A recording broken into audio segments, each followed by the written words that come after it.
Hi folks, this is Joe Biden. Over the last 8 years, we've created more jobs than all the advanced economies in the world combined. Unemployment has been cut in half. Wages are finally on the rise. We've gone from economic crisis to recovery to the cusp of genuine resurgence. And we're better positioned to own the 21st century economically and otherwise than any other nation in the world. But we know there's more we can do and more that needs to be done to make this resurgence permanent. And it begins and ends with the President and I have believed from day one. We have to give the American workers a fighting chance. We have to build the middle class. Restore the basic bargain, which was if workers contribute to the success of an enterprise, then they should share in the gains.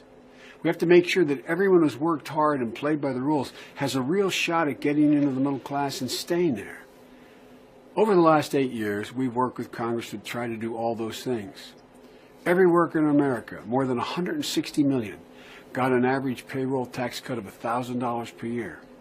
Better unemployment benefits for 18 million job seekers during the recession. Trillions of tax cuts, trillions of dollars in tax cuts for low and middle income families.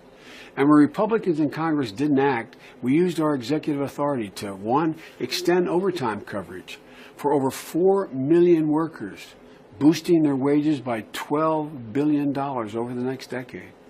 We've given additional paid sick leave to more than 1.1 million workers employed by federal contractors. And we're requiring that those workers earn at least $10.10 per hour.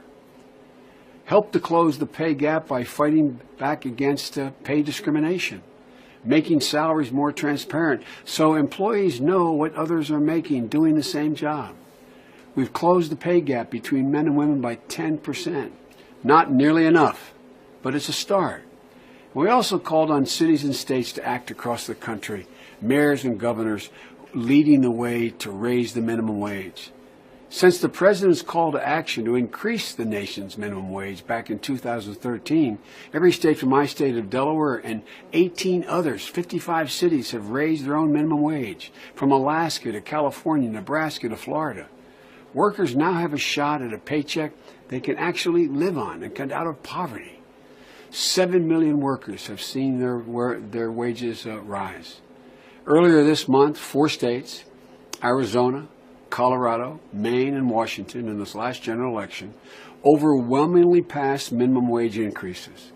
It matters. It really matters because no one in America should be working 40 hours a week and still live in poverty. Additionally, California, Rhode Island, Washington State, and New Jersey, and more than 24 cities like Minneapolis and Spokane have extended access to paid leave, expanded it. You know, you all know why that matters. In the neighborhoods where you and I grew up, if you miss a paycheck because you're sick, have to take care of a loved one, you could be in trouble for that month's mortgage payment, the car payment, just paying the heating bill. Paid leave makes a real difference in ordinary people's lives. We have to preserve the progress we made over the past 8 years and continue to support states and cities in their fight for worker protections. It's not just for workers who benefit. They're not the only ones. The economy benefits, the overall economy. Companies benefit from higher productivity and less turnover. Communities benefit when people have more money to spend at local stores, the diner, or the movie theater. The entire economy grows. Folks, there's so much more to be done to seize the immense possibilities within our reach. We are better positioned than any country in the world to own the 21st century. But we have to address the economic anxieties brought on by globalization. They're real. Increasingly, the rapid movement of people, money, goods, ideas around the world. We can do that. But we need to recognize that globalization hasn't been an unalloyed good. And we need to empower those who have paid the price of that globalization. There's many things we can do to level this playing field. Because given a chance, the American workers have never ever let their country down. But they need a chance. And I just want to thank you all. Thank you all for your faith you have in this great country because, as I said, we're better positioned than any nation in the world to own the 21st century. We know how to do it. Insist that we do it. And have not only a great weekend this weekend, but have a great Thanksgiving weekend. because we have much to be thankful for. God bless you all, and may God protect our troops.